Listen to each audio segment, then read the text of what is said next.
অনেক বড় বড় মদিনার সাহাবায়ে কেরাম হযরত হুসাইন রাদিয়াল্লাহু তাআলা আনহুকে বাধা দিচ্ছিলেন যে আপনার যাওয়ার কোনো প্রয়োজন নাই কোথাও, আপনি মদিনাতে অবস্থান করেন। হযরত আব্দুল্লাহ ইবনে ওমর রাদিয়াল্লাহু তাআলা আনহু হযরত হুসাইন রাদিয়াল্লাহু তাআলা আনহুকে বারবার তিনি বারণ করেছিলেন আপনি কোথাও যান না। তখন তিনি বললেন না, আমি কোথাও যাই না, আমি তো আমার নানা এবং আমার বাবার মাতৃভূমি মক্কার দিকে যাচ্ছি আমি। হযরত আব্দুল্লাহ ইবনে ওমর রাদিয়াল্লাহু তাআলা আনহু বললেন ঠিক আছে, মক্কায় যদি যান তাহলে কোনো সমস্যা নেই, কিন্তু অন্য কোনো দিকে যাওয়ার কোনো ফিকিরও মাথায় আনবেন না।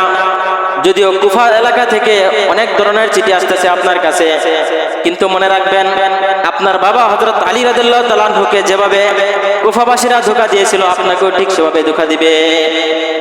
وقال النبي صلى الله عليه وسلم عليكم بسنتي وسنة الخلفاء الراشدين المهديين. وقال النبي صلى الله عليه وسلم أصحابي كالنجوم فبأي اقتديتم اهتديتم. وقال صلى الله عليه وسلم في حديث آخر الحسن والحسين سيدا شباب أهل الجنة أو كما قال عليه الصلاة والسلام. سبحانك لا علم لنا إلا ما علمتنا إنك أنت العليم الحكيم.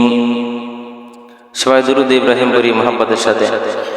اللهم صل على محمد وعلى آل محمد كما صليت على إبراهيم وعلى آل إبراهيم إنك حميد مجيد. اللهم بارك على محمد وعلى آل محمد كما باركت على إبراهيم وعلى آل إبراهيم إنك حميد مجيد. الحمد لله. মহান আল্লাহ পাক জাল্লা জালালুহু আম্মা নওয়ালুহু এর আলিশান দরবারে লাখ কোটি শুকর ও সুজুদ যে মহান রব্বুল আলামিন আমাকে আপনাদেরকে আল্লাহ পাক রব্বুল আলামিনের প্রিয় ঘর মসজিদে আসার বসার নামাজের পূর্বক্ষণে কিছু দিনই কথা বলার এবং শোনার তৌফিক দান করেছেন। এজন্য অন্তরে অন্তঃস্থল থেকে শুকর আদায় করি আলহামদুলিল্লাহ। আমাদের আলোচনা চলতেছিল ইসলামের সোনালী যুগ নিয়ে। গত সপ্তাহে সর্বশেষ বলা হয়েছিল হযরত আমিরে মুআবিয়া রাদিয়াল্লাহু তাআলা আনহু তার অন্তিমকালে তিনি যখন অনুভব করতে পারলেন যে আমার সময় ঘনিয়ে আসছে, তো আমার পরবর্তী খলিফা কে হবে এই বিষয়ে তিনি চিন্তিত ছিলেন। তখন সাহাবায়ে কেরামদের সাথে যারা তৎকালীন সময়ে তখন সিনিয়র এবং বড় বড় সাহাবায়ে কেরাম ছিলেন তাদের সাথে তিনি পরামর্শ করলেন যে আমার পরবর্তী খলিফা কাকে নির্বাচন করা যায়। তখন সাহাবায়ে কেরামদের মধ্যে সর্বপ্রথম মুগিরা ইবনে শুআবা রাদিয়াল্লাহু তাআলা আনহু তিনি বলেছিলেন যে আপনার পরে আপনার এই গদির হকদার, খেলাফতের হকদার আপনার ছেলে ইয়াজিদ ছাড়া আর কাউকে তো আমি দেখছি না এখন। কারণ সমর দক্ষতা, একটা রাষ্ট্র পরিচালনার যোগ্যতা এবং কিভাবে একটা রাষ্ট্র পরিচালনা করতে হয়, উন্নতি কিভাবে সাধন করতে হয়, এই পরিপূর্ণ ধারণা তার ভিতরে ছিল। এবং পাশাপাশি আমিরে মুআবিয়া রাদিয়াল্লাহু তাআলা আনহু এর সন্তান হওয়ার কারণে দেখা গেছে ওনার মাধ্যমে এরকম সালিশ দরবার কিভাবে করতে হয়, রাষ্ট্র পরিচালনা করার ক্ষেত্রে কখন কোন কৌশল অবলম্বন করতে হয় এই দক্ষতা অভিজ্ঞতাও তার ছিল।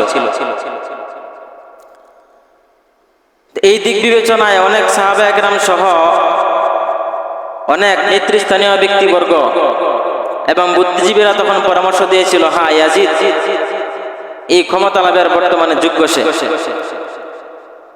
তাছাড়া ততক্ষণ পর্যন্ত তার ভিতরে ইয়াজিদদের পক্ষ থেকে কোনো ধরনের অসঙ্গতি, অনু ইসলামী, গায়রে শরঈ কোনো বিধান, কোনো কাজকর্ম তার থেকে প্রকাশ পায় নাই তখন।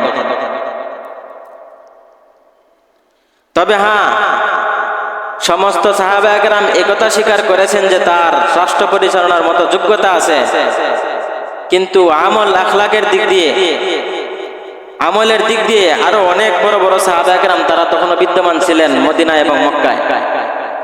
আব্দুল্লাহ ইবনে জুবায়ের, আব্দুল্লাহ ইবনে ওমর, আব্দুর রহমান ইবনে আবু বকর এর মতো ব্যক্তিরাও তখন উপস্থিত ছিলেন। হযরত হুসাইন রাদিয়াল্লাহু তাআলা আনহু তো ছিলেনই। তো যাই হোক, হযরত আমিরে মুয়াবিয়া রাদিয়াল্লাহু তাআলা আনহু তার ইন্তেকালের পূর্বেই তিনি খলিফা নির্বাচনের যে 4টা পদ্ধতি বলেছিলাম আরো 2 সপ্তাহ পূর্বে, সেই 4 পদ্ধতির দ্বিতীয় পদ্ধতি তিনি অবলম্বন করেছেন। অর্থাৎ নিজে তিনি ঘোষণা দিয়ে গেছেন যে আমার পরবর্তী খলিফা ইয়াজিদ, আমার ছেলে ইয়াজিদ। যেহেতু অনেকেই সমর্থন দিয়েছিল তাই ইয়াজিদ তখনও তিনি দামেস্কে বা সিরিয়াতে ছিলেন না, তিনি অন্য জায়গায় অবস্থান করছিলেন। আমিরে মুয়াবিয়া রাদিয়াল্লাহু তাআলা আনহুর মৃত্যুর বা শাহাদাত বরণ এর এই ঘটনা শোনার পরে তিনি ফিরে আসছিলেন দেশের মধ্যে, কিন্তু ফিরে এসে তিনি তার বাবার লাশ দেখতে পারেন নাই। তখন দাফন করে দেওয়া হয় হযরত আমিরে মুয়াবিয়া রাদিয়াল্লাহু তাআলা আনহুকে। আমিরে মুয়াবিয়া রাদিয়াল্লাহু তাআলা আনহু ইন্তেকালের পরে যখন তিনি বাড়িতে এসে শুনতে পেলেন যে তার পরবর্তী খলিফা হিসাবে ইয়াজিদকে ঘোষণা করে দিয়ে গেছে, তখন বাস তার বাবার ওসিয়ত অনুযায়ী তিনি নিজের হাতে বায়াত নিতে শুরু করলেন অন্যান্য মুসলমানদের। এবং গত সপ্তাহে এতটুকু বলা হয়েছিল যে কুফা, বসরা, সিরিয়া, মিশরের অধিকাংশ মানুষই তার হাতে বায়াত গ্রহণ করে ফেলেছে অলরেডি, যে হ্যাঁ আপনি খলিফা। কিন্তু বাকি রয়ে গিয়েছিল মক্কা আর মদিনা। কারণ মক্কা মদিনা তো নবীজির দেশ। মক্কা ছিল নবীর জন্মভূমি, নিজের মাতৃভূমি, আর মদিনা ছিল ওনার অবস্থানের দীর্ঘদিন থাকার একটা সময় যেখানে তিনি কাটিয়েছেন। সেই জায়গায় ওনার অনেক সহযোগী সাহাবা একরামরা রয়েছে জীবিত এখন। তাদের ধারণা, তাদের ভাবনা ছিল এরকম, যেহেতু হুজুর সাল্লাল্লাহু আলাইহি সাল্লামের প্রিয় নাতিন হযরত হুসাইন রাদিয়াল্লাহু তাআলা আনহু এখনো জীবিত আছেন, তাছাড়া নবীজির সাথে সঙ্গদানকারী অনেক বড় বড় সাহাবা একরামও জীবিত আছেন, এত সত্ত্বেও কেন সেই কি বলে এটা উমাইয়া খলিফা, উমাইয়া যুগের উমাইয়া বংশের একজন ব্যক্তি যে তাবিঈ ইয়াজিদ, সে কিভাবে এই খেলাফতের মসনদে সমাসীন হয়? এটা হতে পারে না। তো যাই হোক, মদিনার তৎকালীন সময়ের এই মদিনার গভর্নর ছিলেন ওয়ালিদ ইবনে উতবা, আর সেই সময়ে কুফার গভর্নর ছিলেন একজন নুমান ইবনে বাশির নামক একজন বড় সাহাবী নুমান ইবনে বাশির রাদিয়াল্লাহু তাআলা আনহু। তো যা হোক, হুসাইন রাদিয়াল্লাহু তাআলা আনহুর কাছে মক্কা থেকে অনবরত চিঠি আসছে, একটার পর একটা চিঠি আসতেছে যে আপনি মক্কায় চলে আসেন, আমরা আপনাকে খলিফা বানিয়ে দিব, আমরা আপনার সমর্থক হিসাবে আছি। আপনি জীবিত থাকতে কেন সেই উমাইয়া বংশের, উমাইয়া গোত্রের একজন ব্যক্তি যে নাকি তাবিঈ সাহাবীও না, সে কেন খেলাফতের মসনদে আরোহণ করবে? হযরত হুসাইন রাদিয়াল্লাহু তাআলা আনহু তিনি যখন মনে মনে ইচ্ছা পোষণ করছিলেন মদিনায় তিনি চলে যাবেন, মদিনা থেকে মক্কায় চলে যাবেন তার সমর্থকদের কথা রক্ষা করার জন্য, তখন অনেক বড় বড় মদিনার সাহাবা কেরাম হযরত হুসাইন রাদিয়াল্লাহু তাআলা আনহুকে বাধা দিচ্ছিলেন যে আপনার যাওয়ার কোনো প্রয়োজন নাই কোথাও, আপনি মদিনাতে অবস্থান করেন। হযরত আব্দুল্লাহ ইবনে ওমর রাদিয়াল্লাহু তাআলা আনহু হযরত হুসাইন রাদিয়াল্লাহু তাআলা আনহুকে বারবার তিনি বারণ করেছিলেন আপনি কোথাও যান না। তখন তিনি বললেন, না, আমি কোথাও যাই না, আমি তো আমার নানা এবং আমার বাবার মাতৃভূমি মক্কার দিকে যাচ্ছি আমি। হযরত আব্দুল্লাহ ইবনে ওমর রাদিয়াল্লাহু তাআলা আনহু বললেন, ঠিক আছে, মক্কায় যদি যান তাহলে কোনো সমস্যা নেই, কিন্তু অন্য কোনো দিকে যাওয়ার কোনো ফিকিরও মাথায় আনবেন না। যদিও কুফা এলাকা থেকে অনেক ধরনের চিঠি আসতেছে আপনার কাছে, কিন্তু মনে রাখবেন আপনার বাবা হযরত আলী রাদিয়াল্লাহু তাআলা আনহুকে যেভাবে কুফাবাসীরা ধোঁকা দিয়েছিল আপনাকেও ঠিক সেভাবে ধোঁকা দিবে। হযরত আব্দুল্লাহ ইবনে ওমরের মতো বড় বড় সাহাবীরা হুসাইন রাদিয়াল্লাহু তাআলা আনহুকে বারণ করছিলেন যে আপনার যাওয়ার প্রয়োজন নয়, আপনি এখানে থাকেন, এটা নিরাপদ। কিছুদিন সেখানে অবস্থান করার পরে ইয়াজিদের পক্ষ থেকে ঘোষণা আসছে, ফরমান জারি হয়েছে। মদিনার গভর্নর ওয়ালিদ ইবনে উতবা, তাকে বলা হয়েছে যে আপনি মদিনাতেও আমার পক্ষ থেকে বায়াত গ্রহণ শুরু করেন। ইয়াজিদ বলতেছে আমি যে খলিফা, এই হিসাবে আমার পক্ষ থেকে আপনি আমার পক্ষ হয়ে বায়াত গ্রহণ শুরু করেন, আমাকে যেন তারা মানে। তখন মদিনার অনেক লোকেরাও তার হাতে বায়াত গ্রহণ করে, ওয়ালিদ ইবনে উতবার হাতে, সেই ইয়াজিদের পক্ষ হয়ে। কিন্তু বড় বড় সাহাবায়ে কেরাম আব্দুল্লাহ ইবনে জুবায়ের, আব্দুল্লাহ ইবনে ওমর, আব্দুল্লাহ ইবনে আব্বাস, যিনি রাইসুল মুফাসসিরিন, সমস্ত মুফাসসিরদের সর্দার যিনি, তিনি এবং হুসাইন রাদিয়াল্লাহু তাআলা আনহু তারা বায়াত গ্রহণ করতেছিলেন না তখন। কারণ হুসাইন রাদিয়াল্লাহু তাআলা আনহুর মাথায় একটা কথাই ঘুরপাক খাচ্ছিল যে ইয়াজিদের মতো ব্যক্তি যে তাবিঈ, যদিও তার সমরযোগ্যতা, রাষ্ট্র পরিচালনার ক্ষমতা, তার যোগ্যতা আছে, কিন্তু তারপরেও হযরত আমিরে মুয়াবিয়ার ছেলে ইয়াজিদ, বাবার ছেলে, রাজার ছেলে রাজা হয়ে যাবে, এই থিওরিটা যদি এখন বাস্তবায়িত হয়ে যায় তাহলে তো এটা একটা মহামারী আকার ধারণ করবে এবং পরবর্তী যুগে এভাবেই চলে যাবে। সবাই এই ধারণাই করবে যে হ্যাঁ, রাজার ছেলে রাজাই হয়, অর্থাৎ রাজতন্ত্র চালু হয়ে যাবে তখন। তো অনেক বড় বড় যোগ্য সাহাবায়ে কেরাম থাকা সত্ত্বেও ইয়াজিদ খলিফা হতে পারে না। তাছাড়া তখনও হযরত হুসাইন রাদিয়াল্লাহু তাআলা আনহু সহকারে বড় বড় সাহাবায়ে কেরামদের দৃষ্টিতে ইয়াজিদের মতো ব্যক্তিত্বের ভিতরে যে পরবর্তীতে সমস্যা হতে পারে, তাদের যেহেতু সূক্ষ্ম দৃষ্টি ছিল, এখানে তারা এটা বুঝতে পারছিলেন, কিছুটা আঁচ করতে পারছিলেন। তো ওয়ালিদ ইবনে উতবা মদিনার সেই গভর্নর ভবনে তাকে আহ্বান করলেন, তাদেরকে দাওয়াত দিলেন। হযরত হুসাইন, আব্দুল্লাহ ইবনে ওমর, আব্দুর রহমান ইবনে আবু বকর এবং হযরত আব্দুল্লাহ ইবনে আব্বাস রাদিয়াল্লাহু তাআলা আনহু তাদেরকে আহ্বান করলেন সেই মদিনার গভর্নর প্রাসাদে। কোন বর্ণনা পাওয়া যায় হযরত হুসাইন রাদিয়াল্লাহু তাআলা আনহু এবং হযরত আব্দুল্লাহ ইবনে ওমরকে তারা আহ্বান করে, দাওয়াত দিয়ে নিয়ে যায় যেন তারা স্বাচ্ছন্দ্যে বায়াত গ্রহণ করে ওয়ালিদ ইবনে উতবার হাতে সেই ইয়াজিদের পক্ষ হয়ে। কিন্তু তারা গভর্নর ভবনে যাওয়ার পরে তারা একদম দ্বিধাহীন কণ্ঠে বলে দিলেন যে না, আমরা ইয়াজিদের হাতে বায়াত গ্রহণ করব না। তারা বলে চলে আসছেন যে না, রাজার ছেলে রাজা হয়ে যাবে, এটা হতে পারে না।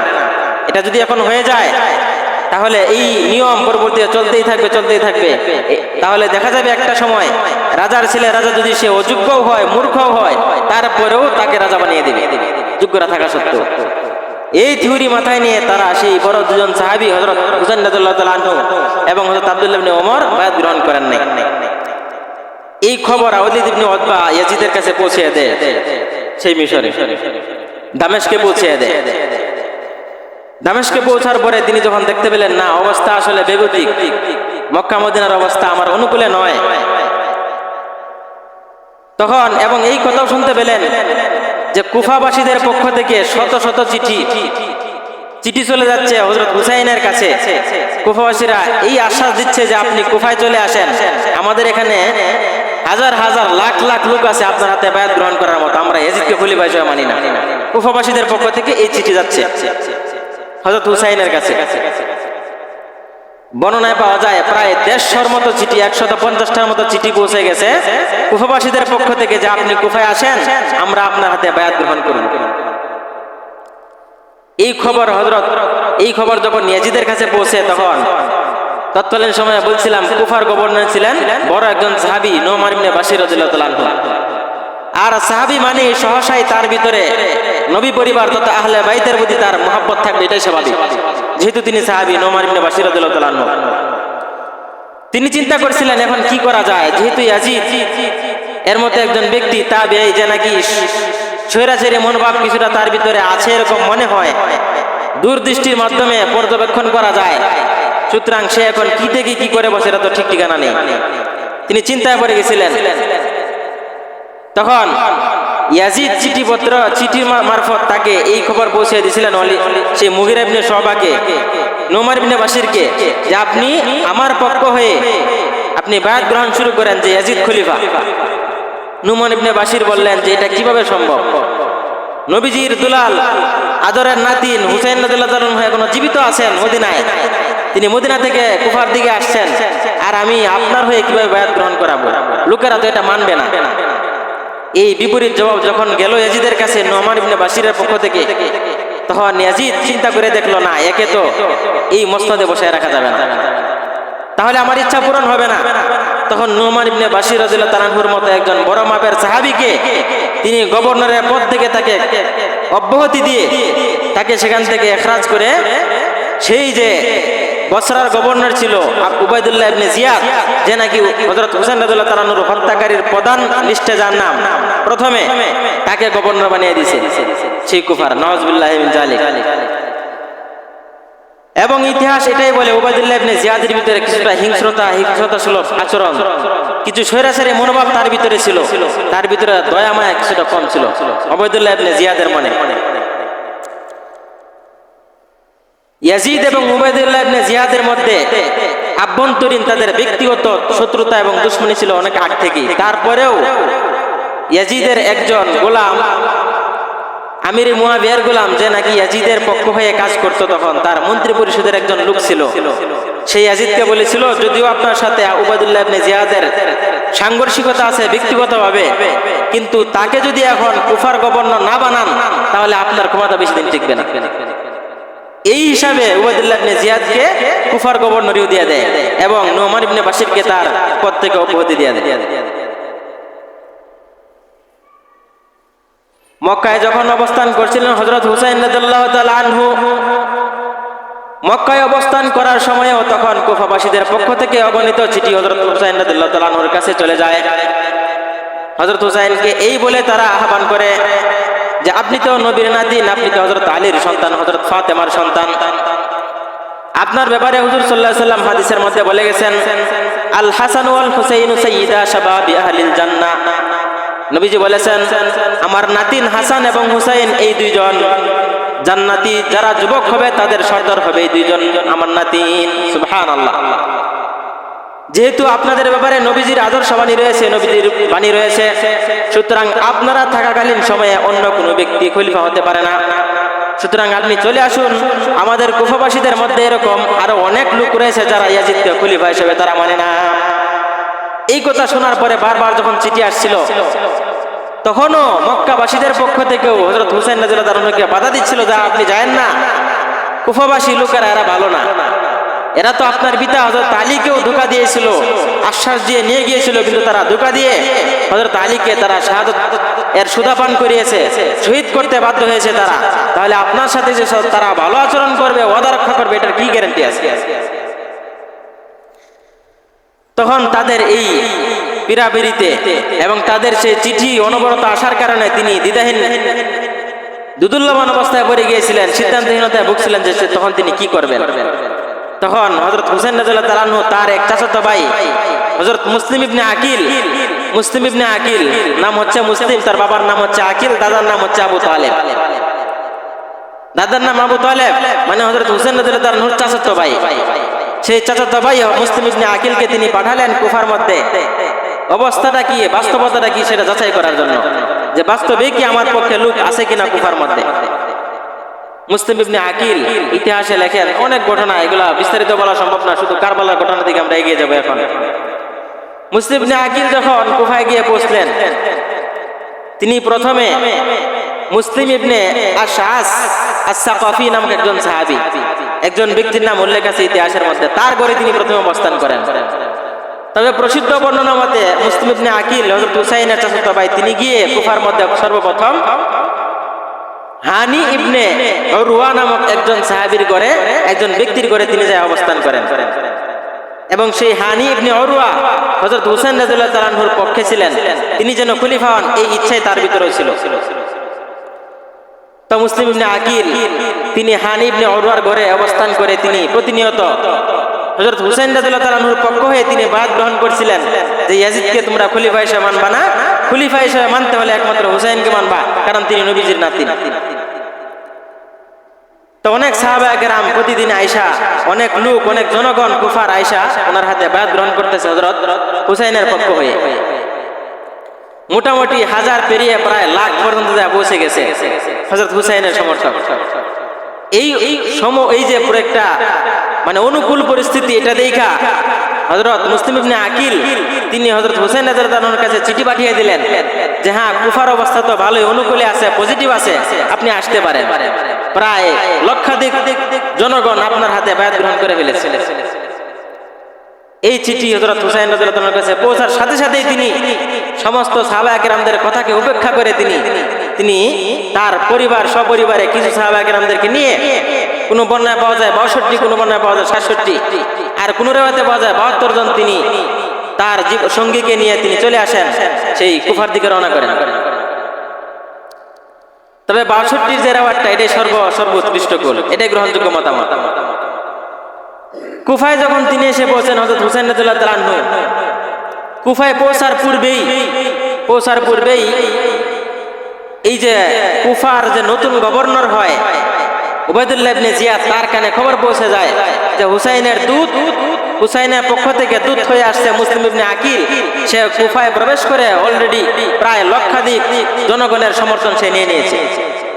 এই কথা যখন উবাইদুল্লাহ ইবনে ইয়াজিদের কানে পৌঁছে, উবাইদুল্লাহ ইবনে জিয়াদের কানে, তখন তিনি গুপ্তচর পাঠিয়ে দেন, গোয়েন্দা পাঠিয়ে দেন সেই মুসলিম ইবনে আকিলকে ধরার জন্য। কিন্তু মুসলিম ইবনে আকিলকে নিরাপত্তা দিচ্ছিলেন কে? হানি ইবনে উরওয়া। সেই হানি ইবনে উরওয়াকে বাজারে বা কোথাও পেয়ে সেই গোয়েন্দা দলেরা তাকে বন্দী করে নিয়ে যায় উবাইদুল্লাহ ইবনে জিয়াদের গভর্নর ভবনে। নিয়ে গিয়ে তাকে টর্চারিং শুরু করে, রিমান্ডে মার দেওয়া শুরু করে যে কেন তুমি তাকে আশ্রয় দিলা, আমার দেশের জনগণ হয়ে তুমি কেন সেই হুসাইনের পক্ষ হয়ে তুমি তাকে আশ্রয় দিলা। তো যাই হোক, যখন হুসাইন রাদিয়াল্লাহু তাআলা আনহু ওনার কাছে এই খবর পৌঁছলো যে ওনার যিনি ওনাকে রক্ষা করেছিলেন, তাকে যিনি নিয়ন্ত্রণ করেছিলেন, নিরাপত্তা দিয়েছিলেন, হানি ইবনে উরওয়া তাকে বন্দী করে ফেলেছে উবাইদুল্লাহ ইবনে জিয়াদের সৈন্যরা, তখন সেই মুসলিম ইবনে আকিল তিনি কিছু তিনি সমর্থকদেরকে নিয়ে, কিছু সৈন্যবাহিনীকে নিয়ে গেলেন সেই হানি ইবনে উরওয়াকে ছুটানোর জন্য, মুক্ত করার জন্য। বর্ণনায় পাওয়া যায় তার সঙ্গী ছিল 4,000 সঙ্গী। মুসলিম ইবনে আকিলের সাথে 4,000 সঙ্গী সৈনিক যায় শুধুমাত্র হানি ইবনে উরওয়াকে রক্ষা করার জন্য। সেই 4,000 সৈন্যবাহিনীর সাথে যাচ্ছিল, কিন্তু ঘটনাক্রমে আল্লাহর লীলা খেলা, এটা কুদরত। সেই গভর্নর ভবনে, উবাইদুল্লাহ ইবনে জিয়াদের গভর্নর ভবনের মেন গেটে পৌঁছার আগেই অনেক লোক তার পিছন থেকে চলে যায়। কারণ তারা যখন জানতে পারে উবাইদুল্লাহ ইবনে জিয়াদ কুফার গভর্নর হয়ে গেছে এবং তার সৈন্য সামন্ত অনেক, তখন ভয় পেয়ে অনেক সাঙ্গপাঙ্গ, অনেক সঙ্গী চলে যায় হযরত মুসলিম ইবনে আকিলের পক্ষ থেকে। এভাবে কমতে 1,000-এর সময় এসে পৌঁছে 3,000-ই প্রায় উধাও হয়ে গেছে, তারা লুকিয়ে চলে গেছে। তখন মুসলিম ইবনে আকিল 1,000 সৈন্যবাহিনী নিয়ে তিনি একদম সরাসরি সেই উবাইদুল্লাহ ইবনে জিয়াদের গভর্নর ভবনের সরাসরি গেটের সামনে যায় অবস্থান করে। উবাইদুল্লাহ ইবনে জিয়াদ এই খবর শোনার পরে তিনি তার রক্ষীদেরকে বলেন, তাড়াতাড়ি তোমরা যায় গেট বন্ধ করো, যেন মুসলিম ইবনে আকিল তার সৈন্যবাহিনী নিয়ে গভর্নর ভবনের মধ্যে প্রবেশ করতে না পারে। তারা যখন দরজা বন্ধ করে দিল, দরজা মেন ফটক বন্ধ করে দেওয়ার পরে মুসলিম ইবনে আকিল তার 1,000 সাথীদেরকে নিয়ে তিনি সেখানে অবস্থান করছিলেন, অপেক্ষা করতেছিলেন কখন দরজা খুলবে অথবা ভেতর থেকে কোনো ফরমান জারি হয়ে আসবে, আমরা সেটা অনুসরণ করব। কিন্তু এর ফাঁকে সেই উবাইদুল্লাহ ইবনে জিয়াদের যে সমস্ত নেতৃস্থানীয় মন্ত্রী পরিষদ, যে সমস্ত লোক ছিল, তারা লুকিয়ে গোপনে গিয়ে সেই মুসলিম ইবনে আকিলের যে সাথীরা যারা 1,000-এর মতো ছিল, তাদেরকেও যায় হুমকি ধমকি দিচ্ছে যে তোমরা এখনো পরে আছো মুসলিম ইবনে আকিলের সাথে, এই বিদেশি ব্যক্তির সাথে। উবাইদুল্লাহ ইবনে জিয়াদের মতো ব্যক্তি, সে তো এখন বর্তমান কুফার গভর্নর, তার সৈন্য সামন্তের অভাব নেই, তোমরা তার সঙ্গ দিয়ে তোমরা এখনো পরে আছো। উবাইদুল্লাহ ইবনে জিয়াদ যদি একবার খেপে যায়, তোমাদের পরিবার সহ তোমাদেরকে কতল করে ফেলবে, ধ্বংস করে ফেলবে। তো এই বিভিন্ন হুমকি ধমকির কবলে পড়ে মুসলিম ইবনে আকিলের পক্ষ থেকে, তার সঙ্গ থেকে আরো অনেক লোক ধরে পড়তেছে। মা আসতেছে তার ছেলেকে ছুটিয়ে নেওয়ার জন্য সেখান থেকে, ভাই আসতেছে, বোন আসতেছে ভাইকে নিয়ে যাওয়ার জন্য, ভাই আসতেছে আপন ভাইকে নিয়ে যাওয়ার জন্য, যেখান থেকে চলে আসো, মুসলিম ইবনে আকিলের সঙ্গ দিও না, তাহলে মৃত্যু অনিবার্য। এভাবে ধীরে ধীরে লোক কমতে সর্বশেষ যায় 30 জন লোক দাঁড়িয়েছে মুসলিম ইবনে আকিলের সাথে। এক সময় এই 30 জন লোক নাই, সর্বশেষ তিনি একা হয়ে পড়ে আছেন। তখন রাত্রি খুব অন্ধকার হয়ে গেছে। রাত্র যখন অন্ধকার হয়ে গেল, মুসলিম ইবনে আকিল দেখতে পেলেন তার আশপাশে আর কেউ নাই। কোথায় ছিল সেই 40 জন লোক, 40 জন সৈন্যবাহিনী যারা নাকি হুসাইনের পক্ষ হয়ে যুদ্ধ করতে হানি ইবনে উরওয়াকে রক্ষা করার জন্য আসছিল, আজকে কেউ নাই। এখন শুধু মুসলিম ইবনে আকিল একাদিনে পড়ে আছেন। তখন তিনি অবস্থা বিপরীতমুখী দেখে, অনুকূলে না দেখে তিনি সেখান থেকে রওনা হলেন এক অজানা গন্তব্যে। তিনি তো সেখানে বিদেশি, তার কোনো রাস্তা পরিচিত ছিল না। চলতে চলতে তিনি যায় অন্ধকার রাত্রে একটা কুঠুরিতে গিয়া তিনি আঘাত করলেন, দরজার মধ্যে নক করলেন যে ভিতরে কেউ আছেন, দরজা খুলেন। তখন ভিতর থেকে একজন মহিলা বেরিয়ে আসে, বৃদ্ধ মহিলা, যার নাম হাদিসের বর্ণনায় পাওয়া যায় তওয়া, যার নাম পাওয়া যায় তওয়া। সেই তওয়া নামক বৃদ্ধা মহিলা তিনি দরজা খুলে বললেন, কে আপনি, এত রাতে আপনি আসছেন, আপনাকে তো দেখে চেনা যায় না। তো মুসলিম ইবনে আকিল বলল, আমি হযরত হুসাইন রাদিয়াল্লাহু তাআলা আনহুর চাচাতো ভাই, আমি হযরত হুসাইনের দূত হয়ে এসেছিলাম ওনার পক্ষ থেকে বায়াত গ্রহণ করার জন্য। তা আমার সাথীরা এভাবে আমাকে ফেলে চলে গেছে, আমাকে ধোঁকা দিয়েছে, এখন আমাকে একটু আশ্রয় দেন, আমাকে একটু আগে পানি দেন, পানি পান করি। পানি দেওয়ার পরে তিনি যখন পানি পান করলেন, পানি পান করার পরেও তিনি এখান থেকে যান না। মহিলা পানির মস্ক ঘরে থুয়ে আয়সা দেখে আবার এই মুসলিম ইবনে আকিল সেখানে দাঁড়িয়ে আছে। বললেন, আপনি এখনো যান না, এখনো দাঁড়িয়ে আছেন কেন? তিনি বলতেছেন, আমার যাওয়ার কোনো রাস্তা নাই, আমার কোনো আত্মীয় স্বজন এখানে কেউ নাই। একটা দুর্বল বর্ণনায় পাওয়া যায় মুসলিম ইবনে আকিলের সাথে 2টা সন্তান নিয়ে আসছিলেন, তার 2টা সন্তানকেও তারা শহীদ করে ফেলে। এটা দুর্বল বর্ণনায় পাওয়া যায়, এখানে বলি নাই। তো যাই হোক, মুসলিম ইবনে আকিলকে তিনি তখন সর্বোচ্চ নিরাপত্তা যেই ঘরে তিনি অনুভব করলেন, এরকম একটা শান্তশিষ্ট ঘরের মধ্যে তাকে রেখে দিলেন এবং সময়ে সময়ে তার কাছে খাবার পৌঁছে দিচ্ছিলেন।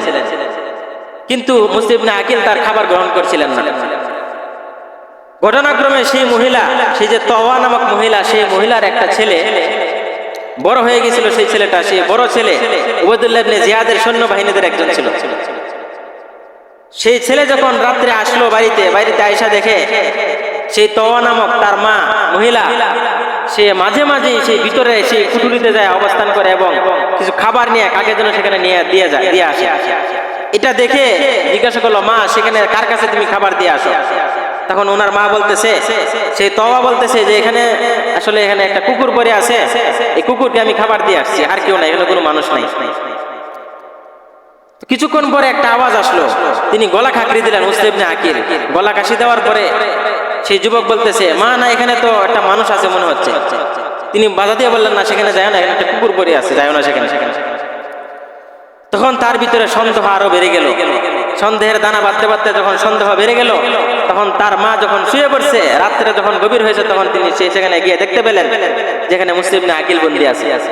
তাকে তিনি আটকে রেখেছেন সেখানে, এখানে তিনি নিরাপত্তা দিচ্ছিলেন তাকে। সেই যুবক সকাল হতে না হতেই সে উবাইদুল্লাহ ইবনে জিয়াদের দরবারে গিয়ে ঘোষণা করে দিল যে, হ্যাঁ, আমার ঘরে তো আমার মা আটকে রেখেছে মুসলিম ইবনে আকিলকে। এই কথা শোনার পরে উবাইদুল্লাহ ইবনে জিয়াদ প্রায় 40 জনের উপরে সৈন্যবাহিনী দিয়ে পাঠালো সেই মুসলিম ইবনে আকিলকে ধরে আনার জন্য। মুসলিম ইবনে আকিল দীর্ঘক্ষণ তাদের সাথে লড়াই করে, কিন্তু 40 জন মানুষের বিরুদ্ধে একজন লড়ে যাওয়া সম্ভব না। সর্বশেষ তিনি আত্মসমর্পণ করতে বাধ্য হন। মুসলিম ইবনে আকিলকে উবাইদুল্লাহ ইবনে জিয়াদের গভর্নর প্রাসাদে নিয়ে যাওয়া হয়। নিয়ে যাওয়ার পরে উবাইদুল্লাহ ইবনে জিয়াদ জিজ্ঞাসা করে, আমাকে কি দেখে যোগ্য মনে হয় না? ইয়াজিদকে কি তোমার যোগ্য খলিফা মনে হয় না? তারপরেও তুমি কোন সাহসে তুমি সেই মদিনা থেকে, তুমি মক্কা থেকে তুমি এই দেশে এসেছো, তুমি তার হাতে বায়াত গ্রহণ করানোর জন্য? তোমার কি পরিমাণ দুঃসাহস তোমার?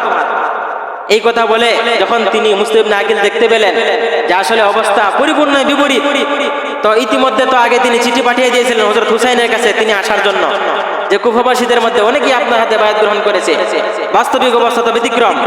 তখন এই অবস্থা দেখে তিনি উবাইদুল্লাহ ইবনে জিয়াদকে জিজ্ঞাসা করলেন, আপনার ইচ্ছা কি আমার ব্যাপারে? তখন উবাইদুল্লাহ ইবনে জিয়াদ বলল, আমি তোমাকে হত্যা করব। এই কথা শোনার পরে মুসলিম ইবনে আকিল হযরত হুসাইন রাদিয়াল্লাহু তাআলা চাচাতো ভাই তিনি আশআস নামক এক ব্যক্তিকে বললেন, আমি তো একটা ভুল করে ফেলেছি, হযরত হুসাইনের কাছে খবর পৌঁছে দিয়েছি তিনি যেন চলে আসেন। উনি হয়তো বা ইতিমধ্যে চলে আসতেছেন, অনেক রাস্তা অতিক্রম করে ফেলেছেন। তুমি আমার পক্ষ হয়ে তুমি যদি নবী পরিবারকে ভালোবেসে থাকো, আহলে বাইতকে মহব্বত করে থাকো, তাহলে তুমি দ্রুত যাও, চলে যাও, গিয়ে হুসাইনকে তুমি বাধা দাও, সে যেন না আসে। আসলে তার বাবার মতো আলীর মতো এখানে পরিস্থিতি হবে, তারা ধোঁকা দিয়ে তাকে হত্যা করবে। যাই হোক, মুসলিম ইবনে আকিলকে সেই গভর্নর প্রাসাদের সেই সুউচ্চ প্রাসাদে সবচেয়ে উঁচু জায়গা যেখানে, সেখানে উবাইদুল্লাহ ইবনে জিয়াদের সৈন্যরা উঠায় এবং সেখানে উঠায় মুসলিম ইবনে আকিলকে সেখান থেকে ফেলে দিয়ে তাকে হত্যা করে। নাউজুবিল্লাহ মিন যালিক। কি পরিমাণ বর্বরতার জুলুমের তারা দৃষ্টান্ত উপস্থাপন করেছে। আর সেদিকে যে আশ্বাস, সেই লোক প্রতিমধ্যে হযরত হুসাইনের সাথে সাক্ষাৎ হয় এবং হযরত হুসাইন রাদিয়াল্লাহু তাআলা আনহুকে বলে যে আপনি জানেন না আপনার চাচাতো ভাই মুসলিম ইবনে আকিলকেও তারা হত্যা করার তারা ষড়যন্ত্র অলরেডি করে ফেলেছে, আপনি সেখানে গেলে আপনার অবস্থা ভালো হবে না। কিন্তু সরাসরি মুসলিম ইবনে আকিলের চিঠি পাইছে, সেই চিঠি পেয়ে তিনি সামনের দিকে এগোচ্ছিলেন, আর একজন ব্যক্তির কথায় তিনি তো পিছিয়ে পড়তে পারেন না। তিনি মনে করলেন যে এটা হয়তোবা কোনো ধোঁকাবাজ, এটা মনে করে তার কথা বিশ্বাস না করে হযরত হুসাইন রাদিয়াল্লাহু তাআলা তিনি সেই ৬২ জন মতান্তরে ৬৭ জন লোকদেরকে নিয়ে তিনি সামনে এগোচ্ছিলেন কুফাবাসীদের দিকে। কিছুক্ষণ সামনে অগ্রসর হওয়ার পরে যখন দেখতে পেলেন আসলে অবস্থা তো এরকম যে মুসলিম ইবনে আকিল সহ আর অনেক বড় বড় সাহাবাগণদেরকে তারা মেরে ফেলেছে, যারাই হযরত হুসাইনের পক্ষে বায়াত গ্রহণ করছিল, হুসাইনের নাম নিচ্ছিল, তাদেরকে হত্যা করতেছে উবাইদুল্লাহ ইবনে জিয়াদ ইয়াজিদের পক্ষ হয়ে। তখন তিনি চিন্তা করলেন যে এখন কি করা যায়। তখন যে জায়গাটার মধ্যে অবস্থান করতেছিলেন উবাইদুল্লাহ ইবনে জিয়াদ, সেই জায়গার মধ্যে একজন সাহাবীকে দিয়ে একটা বড় সৈন্যবাহিনী পাঠালেন যেন হুসাইনকে তারা শাহাদাত বরণ করে দেয় এবং তারা যেন ফিরিয়ে দেয়। তারা সেখানে যাওয়ার পরে হযরত হুসাইন রাদিয়াল্লাহু তাআলা আনহুর সাথে কথা বলছিলেন যে আপনার তো ইয়াজিদের হাতে বায়াত গ্রহণ করতেই হবে, নয়তো আপনাকে এখান থেকে কোথাও যেতে দেওয়া হবে না। তখন তিনি বললেন ঠিক আছে, আমি ইয়াজিদের হাতে বায়াত গ্রহণ করবো, কোনো সমস্যা নেই, কিন্তু আমার প্রস্তাবগুলো আগে মানো, আমাকে কুফাতে যেতে দাও আগে। তখন সেই সৈন্যবাহিনী বলল না, কুফাতে আপনাকে কোনো মতেই যেতে দেওয়া হবে না, কারণ কুফায় গেলেই আপনি আপনার দল ভারী করে ফেলবেন এবং ইয়াজিদের বিরুদ্ধে আপনি যুদ্ধ করবেন, আপনাকে কুফাতে যেতে দেওয়া হবে না। তখন হযরত হুসাইন বললেন দেখো আমি তো নবীজির নাতিন, আমি হযরত আলীর সন্তান, হযরত ফাতেমার সন্তান, আমাকে তোমরা বিশ্বাস করো না? আমি তো এখানে যুদ্ধ করতে আসি নাই, যদি যুদ্ধ করতে আসতাম তাহলে এই ৬২ জন সাহাবীকে নিয়ে আসতাম না, আমি আরো লোক নিয়ে আসতাম। কারণ মুসলমানরা যুদ্ধ করতে যাওয়ার সময় কখনো তাদের এই নারী আর বাচ্চাদেরকে শিশুদেরকে নিয়ে যায় না। হযরত হুসাইন রাদিয়াল্লাহু তাআলা তার সপরিবারে সেখানে এসেছিলেন কুফায় যাওয়ার জন্য। যখন দেখলেন তাকে কোনো মতেই কুফাতে যেতে দেওয়া হবে না, বরং কুফাতে যেতে গেলেই তাকে হত্যা করার জন্য তারা উদ্যত হয়ে আসে, তখন হযরত হুসাইন রাদিয়াল্লাহু তাআলা তাদের কাছে ৩টা প্রস্তাব পেশ করলেন যে ১ নম্বর, আমাকে হয়তো বা ইয়াজিদের কাছে পৌঁছতে দাও, আমি ইয়াজিদের কাছে যাব, সেখানে যদি প্রয়োজন মনে করি তাহলে তার হাতে বায়াত গ্রহণ করব, অথবা আমাকে আমার দেশে ফিরে যেতে দাও, আমি মদিনায় চলে যাব। আর যদি তাও যেতে না দাও তাহলে আমাকে অন্তত একটা মুসলিম কান্ট্রিতে ফিরে যেতে দাও, আমি সেখানে গিয়ে সাধারণ মুসলমানদের মতো জীবনযাপন করব। এই ৩টা প্রস্তাব তিনি নিরুপায় হয়ে অসহায় তিনি পেশ করলেন। এই ৩টা প্রস্তাব থেকে কোনো প্রস্তাবে তারা মেনে নিতে রাজি না, মানে তাদের ইচ্ছা হুসাইন রাদিয়াল্লাহু তাআলাকে তারা হত্যা করবে, শাহাদাত বরণ করবে, নাউজুবিল্লাহি মিন যালিক। তো উবাইদুল্লাহ ইবনে জিয়াদ যে সাহাবীকে দিয়ে তিনি সৈন্যবাহিনী পাঠিয়েছিলেন, সেই সাহাবীর মনে কিছুটা দয়া হলো যে এখন কি করা যায়, আসলে তো হাজার হলেও তো উনি নবীজির নাতিন, হযরত আলীর সন্তান, হযরত ফাতেমার সন্তান। তখন উবাইদুল্লাহ ইবনে জিয়াদের কাছে খবর পাঠালেন যে সে তো এরকম ৩টা প্রস্তাব দিছে, সে কুফাতে আসবে না, তবে সে ইয়াজিদের কাছে যেতে চায়, অথবা মদিনায় যেতে চায়, অথবা তাকে যে কোনো একটা মুসলিম রাষ্ট্রে যেন আমরা পাঠিয়ে দেই, সে সাধারণ মুসলমান হিসেবে সে জীবনযাপন করবে। তখন উবাইদুল্লাহ ইবনে জিয়াদের মনটাও কিছুটা নরম হয়। নরম হওয়ার পরে তিনি যখন মানে তাকে সিদ্ধান্ত দিবেন হ্যাঁ তাকে ইয়াজিদের কাছে পৌঁছে দিতে দাও, কোনো সমস্যা নেই, তখনই শিমার জিল জাওশান নামক এক ব্যক্তি, শিমার আপনারা জানেন, আপনারা হয়তো বা ইতিহাস এরকমটা শুনেছেন যে শিমার হযরত হুসাইন রাদিয়াল্লাহু তাআলাকে কল্লা কেটেছিল। তো সেই শিমার জিল জাওশান তাকে পরামর্শ দেয় উবাইদুল্লাহ ইবনে জিয়াদকে যে শিকার হাতে পেয়ে হাতছাড়া করার নাই, সে তো আপনার বিরুদ্ধে অবস্থানকারী, তাকে কেন আপনি হাতছাড়া করতেছেন? তাকে যদি এখন ছেড়ে দেন তাহলে সে আপনার উপরে ঘাড়ে বসবে। উবাইদুল্লাহ ইবনে জিয়াদ এই কথা শোনার পরে বললেন হ্যাঁ ঠিক হইতো, হুসাইন তো একজন বড় মাপের ব্যক্তি, তাকে যদি আমি এখন ছাড় দিয়ে দিই, তাকে যদি হত্যা না করি তাহলে তো আমার পদ নেমে যাবে, আমি পদচ্যুত হয়ে যাব।